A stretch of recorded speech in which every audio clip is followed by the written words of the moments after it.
If you're looking to channel your inner Asmongold and play the DPS variant of the Warrior, which is the Wrathful Specialization, this is going to be the guide for you. It's going to teach you all of the stuff you need, the inscription runes, your talent page setup, your skill combos, and give you an in-game gameplay tutorial too. So let's just dive into today's video. So first things first, let's talk about the different amounts of attributes and obviously inlay gems and empowerments that you're going to be looking forward to. So my general goal for a warrior is to try and make sure every piece of gear has combo on it. So it has combo and one of the different types of affixes we need. So a good example of that is, you can see we have here combo and stamina. This is going to give us a little bit of HP as well as damage. We've got combo stamina again, combo strength, strength focus. This one needs to be replaced, as you can imagine, with a combo orientated one, but at the moment it's pretty good for strength and focus still. Strength and hit, we don't really care about too much about hit. I actually care more about focus again, or combo. Here we've got strength focus and then combo stamina. So you can see here we've got pretty much what you need, right? The main criteria is strength on combo. Make sure that's on one of your gears, as well as either the cooldown or focus or omni as the subtype, right? So you're trying to make sure all your gear has a decent arrival around that. With this, you can see as well, I am going for the raffle set. So if you are using the warrior as a major DPS and you only tend to do that, the raffle set is so good, guys. The raffle is so good. Gives you 157 combo plus the armor penetration at the 5 set bonus, giving you increased wrath generation at that 5 set bonus, as well as on the 8-piece set, guys. You get more damage and even the accumulation of wrath again from your cross slash. So when you come into your inlaid gems as well as empowerment, honestly guys, the only advice I've got here is to put in your best gems that you use. What I have personally done here is gone for mainly strength. So I've gone for all strength on all of my different type of gems, apart from this one, which is strength and combo, because it is a colorful gem that I've been lucky enough as a free-to-play to unlock. But again, when we go down to the bottom, the nice little tip here is I did max out all of these on stamina. I might change one of these so it has full maybe cooldown or something else instead. But stamina for me has been perfect. It just gives me the HP that I've kind of left out on purpose from the gear side of things. Same when you go to the empowerment, just make sure you're just going down these as you go through, guys. You can see I'm already on intermediate on some of them. So I am working my way down to the next progression, which is obviously going to be the intermediate resonance that is purple. So when it comes to all of your main stats, remember combo, omni, cooldown, and strength and focus. You want those 4, honestly, mainly on all of your gear. So if you can get combo strength, combo cooldown, combo focus, that's really good. Strength focus or strength cooldown, again, 2 really good combinations for your gear. Now we've gone over that, let's make this a little bit more even in depth with the Inscribed Stone. So with the Inscribed Stone, what you're going to be wanting to do is, with my tree, this is the way I have built. I'm not saying this is the best meta way. There might be a better one, but the tree I am running as of now is this. So I started out getting all 6 of this opening square to get the core, and then I moved up to get these 2 emblems. Basically unlocking all of this was really quick for me to do, and then allowing me to move up to the next tree. From this next tree I put 2 points into the center, and as you can see, work towards the core again. Once I had that core completed, I went more onto the emblems. So I actually put 1 point into the specialization, 1 into focus, unlocking the next emblem area, and then putting 2 points, as you can see, on either side to unlock the next 2 emblem areas. And to finish off my build, I went all the way up to the core, and then with my last bit of points I have currently is my main attribute here. If you're wondering how many points this build does take to build at the moment, if we just switch the configuration to a bottom one, you can see this is 9,600, so basically it's 9,700 in total. So just to showcase that for you guys, if you are just wondering, I would build my warrior like this first, complete this tree here just to get your emblems done, and then come back quickly, get these cores unlocked. Once you've got the core unlocked, then you want to move back up. So you can move up here. You want to grab this. So we need to grab both of these. This is going to be your core. And then you move back up, and you can see how already you're able to unlock so much from here and move up to the top, just as so. And we're at the same. So you can see that's what we're able to do with our talent tree. So if you ever want to run the same talent tree, that is the talent tree for you guys. I will just put it back on screen for you for one last time. And then we're going to talk about the runes of this talent page, right? Because the runes are the most important part. What runes am I running and why? So I'm running Strive, Burst, Sprawl, Out of Control, and Warlike Surge. These are all just pure damage runes, and to be honest, I have not fallen short since. If you want any tips and tricks when it comes to your early rune choices here, you can see I've got Strive and Burst. What I would actually recommend in the early leveling is to put maybe Strive on, but if you get access to Out of Control sooner, please equip this on. I'm not going to lie, it's going to make your leveling and just dungeon experience a lot easier, because it allows you as a warrior to have AoE on all of your single target damage abilities, which is actually a really nice little quality of life thing for warriors in particular. So I really like Out of Control. It's a really good one. But the main damage dealers is Burst and Strive. So anytime we cast our skills, we have a 6.5% chance to deal damage equal to 185% of our attack. And then any time we deal direct damage, so skills that are like our cross slash, our armor penetration, our final strike, any of those single target hits, any normal attacks and combo attacks that are single hits all attribute to Burst. This is going to increase the stacks all up to 23. Once we're at 23 stacks, guys, it's just going to deal a massive 336% of our attack onto the target. So you can see why I've gone for these two main runes. And then to finish off the last two runes that we've got, Sprawl is another damaging rune. It allows us to deal damage over time, and it can stack up to 5 times, which is a nice little damage indicator. This is kind of used to fill in between skills. So once you fill the skill and you wait for that timer to come down, the damage over time and even just cooldowns in general, this is going to fill that gap for you with your normal attacks. So I kind of really like this. And Warlike Surge to finish off the runes. Warlike Surge is just going to grant us focus. And if you didn't know, guys, focus is going to allow us as a warrior to ignore enemies' defense. So it's a very important stat for us. So with that, now let's go straight into our actual skills and talents. We know what our skills do.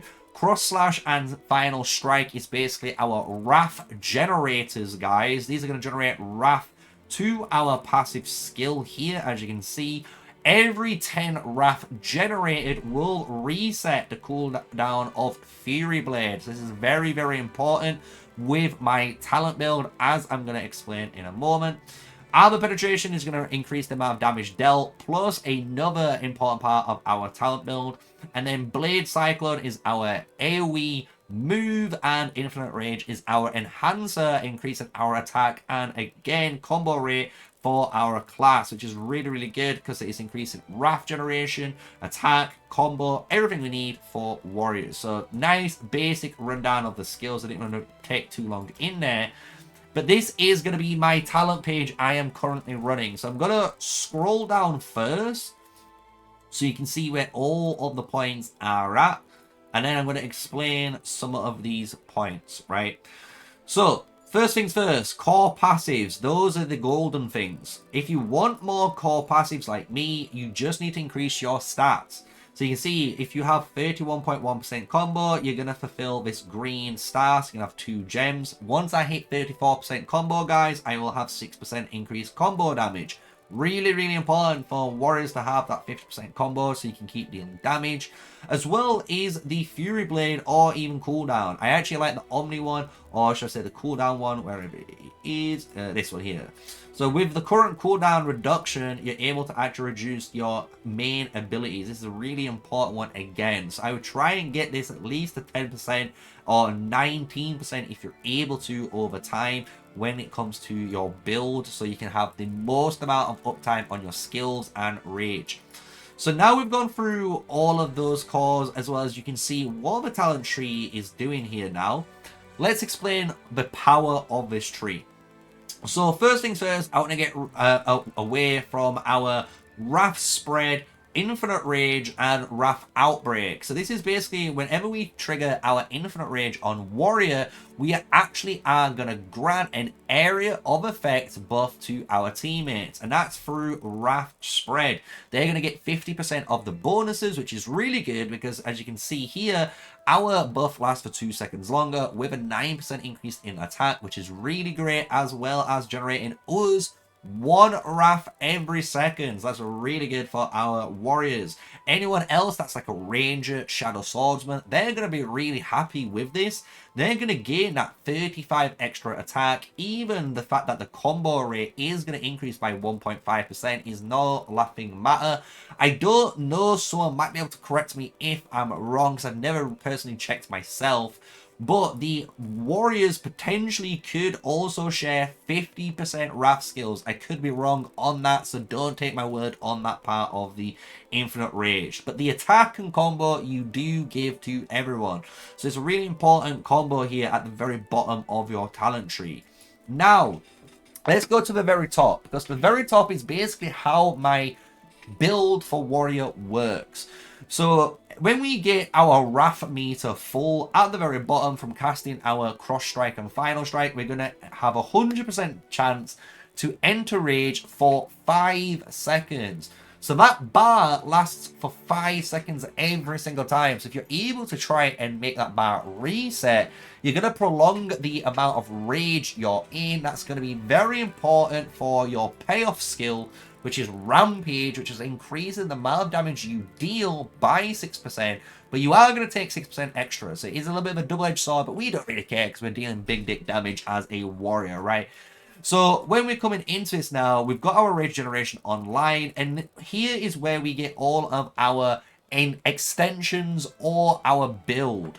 So armor penetration has a 100% chance to generate rage. This is a must, and it's going to allow us to either engage with rage or we can extend our rage, and I'll show that in the combo section.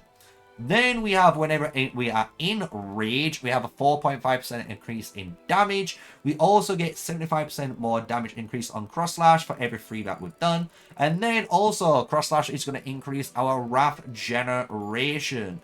Finishing this off with armor penetration deals 30% more damage and increases our base combo rate. We have here, honestly, a recipe of pure dick damage. If you really want to get even more damage, you could change this 1 point and put it over to the Blade Cyclone. I will let you guys know that gives you 10% more damage and reduces it by 2. I actually really do like that 1 point being there. However, for me, having 33% chance or 1 in 3 to increase cross slashes damage is just kind of nice and goes all with my build. Also, Fury of Blade. This is going to extend our rage generation again by 1.5 seconds. So what you want to do if you're a warrior and you're building this tree, this is what we're going to do. I'm going to go through it. Put 3 points straight into here, 2 points into this one, 1 here, completed. Move to the next section, increasing our rage generation, rage damage, and now obviously even more damage, and even more damage. I know, it's crazy. But now we're getting to the 2s. So with the 2, we're going to put back up, put this to 2, unlocking our next section. And again, you can put 2 points and 2 points, and that would unlock the next section. Or you can put 1 point, finishing off up here. put the 2 points in anyway, put the next 2 points in, and you're done. You're technically done with the build. What I would do then is put Rampage in. You have 1 point remaining. You can choose to put this here or to put it here. I'm going to put it here just for the argument's sake, just to showcase why it is so good. So now we've gone over all of my characters' skills. We've gone through the talent page, right? We've gone through the Inscription Stone. We've gone through our gear and stat priority, as well as gems and empowerment. So to finish this off, what we need to do is the ultimate skills, right? And then we can show some combos off and gameplay. So when it comes to the ultimate skills for PvE dungeon raiding, guys, what you want to bring is dash and charge. If you are running against a boss that does not have an interrupt, honestly, just bring winning hunger. If you are going against a boss that has an interrupt ability that you need to take care of, otherwise it might cause a raid or dungeon wipe, obviously bring slam. This is going to allow you to stop that and help your team out and not be a selfish monkey. So we've gone through now everything that we need to go through. Let's jump over to the training domain and showcase some of these combos off. So when it comes to the combos, there's quite a few you can do. I'll explain the very basic one at first that everyone should know by now, which is obviously opening up with armor penetration. You can either charge at your opponent, right, with your charge ability, or just run up to them. And what you're going to do is press your armor penetration into your fury blades, into your cross slash and final strike. So 4, 3, 3, 1, 2, 1, and you're done, right? And you can see I'm already hitting again. I've got my cross slash kind of empowered, and the next move or the next attack is going to trigger my rage meter again, which is really, really good, because as you can see now, we can carry on with our rage, start firing off, prolong it, right? Now let's talk about some more in-depth combos, because what we're able to do with our class is now we kind of understand what we have. You can extend the range. This is what's going to allow you as a warrior DPS to actually deal some damage. So what I mean by that is you can set up here, as you can see, your wrath. So I'm only 1 wrath meter away, and you're able to do this really easily on the build up before a boss or a dungeon boss, right? And what you do then is immediately, once you enter rage, your fury blade is going to increase the duration by 1.5 seconds. So this is 3 seconds already.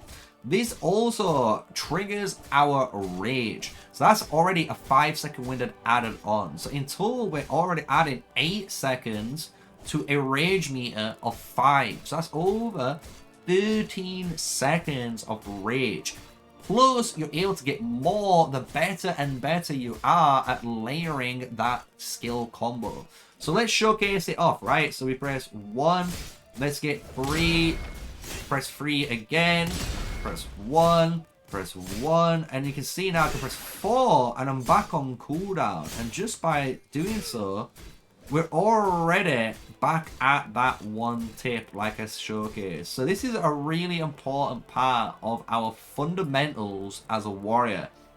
Now we can take this 1 step further, adding infinite rage and inscribed stone. You'll notice these do generate us wrath from the stone and then even more damage. So when we go for our big burst window, what you want to do is press your 6, then press your 7 into your 4, and then do your combo. So 6, 7, 4, and now, oh, messed up, but 4, 3, 3, and you can see we got some big 1600 crits off. Sometimes you're able to hit 2100 crits, right? But that just showcases the importance of trying to get that enhancement window with those combos. So now you've got a little bit more of a tool set. Let's go into a dungeon and showcase this in Arcane Realm and how you can top damage quite easily with a warrior. Right, we're here on the Arcane Realm. Hopefully we're going to do floor 2. We just got to wait for, obviously, the team leader to select it. And what we're going to be doing in this gameplay guide now is taking everything from this guide, all the information, the combos, everything, and showcase how to place this class. We're going to go through this first section. Maybe we kill the boss and go on to the next section and kill that boss without making the video too long. But let's go into it. So we're going to do the main basic combo we've kind of seen where I'm rotating my 1 and 2. You can see the current mechanic of this Arcane is the orb one. So if you are wanting a little tip and trick here on the Arcane one, just make sure you are obviously making sure the arrows, the two tips of the arrows are facing each other, because that means both orbs will go in. It kind of negates the damage dealt, right? So it's a nice little tip and trick while we go up. And now we're going to showcase a bit of our power, right? Our AoE, where we get our strength from. So again, I ain't got the arrow, which is nice. Nice to see. Those two guys do. Let's see if they're able to sort themselves out. They're not, so we're going to take that damage. So you can kind of see the difference there, right, between both of them. So what we're going to do this time is I'm actually going to build my rage up ready for the boss. So I don't actually want to use my 4 at all. I'm going to try and refrain from using it, because that means then when I go into the boss area, I know it's on off cooldown. Me and this guy are already touching tips. Nicely done. Good job, my dude, on the video. Thank you. And now we're just going to keep doing the same. So we're getting our wrath up. And we're preparing. And we're going to do all the combos, guys, on the boss, right? We're going to prepare here, as I said, in the combo stage, like, you know, what you're able to do if you know what you're doing. So I've got my wrath all the way full. My inscription runes almost ready. So it's time to kill the boss. So what we're going to do is I'm going to charge onto the boss. I'm going to hit my 6. I'm going to hit my 4. And then we're going to go crazy. But first, I'm going to make sure me and this guy orbs touch before we do anything, right? So now let's press 4, 6, instantly into the rage, go in. I could have prolonged this whole thing by simply, you know, not pressing my 4 straight away. I could have just pressed 1 and activated my rage that way. That would have allowed me to obviously let me make sure we get these orbs together. There we go. I think we got it. There, yeah, nice little dodge there, sneaky on video. So we're going to go back in. We're going to use our 4, get our combo or get our rage online just to try and get that quick bit of burst before this mechanic. And what we're going to do this time when we go and fight the boss after the sheep dungeon is we're going to go straight into our rage. We're going to use our other skills to do so. So let's start, you know, doing the wolves. This is really easy, guys. A lot of people panic, but you just gotta move. It's not too hard. Just, you know, move around. When it gets a little bit too close like now, just press 1. Your 1's gonna allow you to sprint away. And then when you're getting towards the end of the timer, try and get to the center, because the boss is gonna spawn, as you can see. So now I'm going to go straight into my rage. Pressing my 3 to prolong it. 1, 2. Press my 4 to reset. 1, 1. Press my 6. Give everyone the buff. We're generating our own rage now every turn. So you can see my bar going up really consistent. And by doing so, look how long we are staying in this rage mechanic. And that's kind of, like I said, the bread and butter, guys, of this class. And being able to just do that, charge in before the rage meter ends, using my Fury Blade to then obviously allow me to reset the timer and then carry on doing the combos. And by doing so, look at that, we've kept rage for so long in that. My DPS is doing really good against everyone else. We have a Shadow Swordsman and a Ranger that we're competing against at the same level, right? So it just showcases, look, this class, honestly, guys, does do a truck ton of damage. And I hope if you are looking at playing this class and you're watching this guide to figure out what to do, it gives you guys hope, because it is a really good one. You can see again, in position. I don't think this guy realizes, but we're in position for the orbs. Nicely done there. And we're just finishing off this last one. Hopefully we can kill this. And these two, I don't think my DPS know what they're doing. They're not really doing much, but it is what it is. Right, let's go in. Big damage. Pressed my 3. Pressed my 6. Now I'm pressing my 4. Getting the damage on. Resetting that timer. And again, look at that, guys. We're over 1k damage per second here already. Just weaving it in 1 and 3s constantly. I'm just going to heal myself. I don't really care about these guys near me. Ooh, we're going to drop our rage. It's okay. Not the end of the world. We know we can just Inscription Stone back into the game. And boom, look at that. 1078. Just as easy as that. So that just showcases warrior gameplay there. And I'll keep on going as we finishing off this video. But I hope you guys have enjoyed it. You've learned now the ultimate way to technically DPS as a warrior with, you know, all the stats that you're going to need, all the data to do with, you know, your inscription runes, what talent pages, the way you're going to play it with your combos, even showcasing here the gameplay examples of it all. So if you've enjoyed this video and you want me to do more of these, let me know. Smash a like, comment, and subscribe. Obviously, we're here every single day making content on YouTube. We are here full time. And also, we will be making the Wrathful, well, not the Wrathful, but the War Shield guide next, right? So if you want the exact same guide like this, but for the tank, it will be coming up soon. So don't you worry. Once that's come, we will be making the new class you guys know about, right? The Phantom that you voted for. I want to say thank you to everyone who voted for the Phantom. And with that said, guys, smash like, comment, and subscribe. Until the next one, stay safe, stay sneaky. Peace out.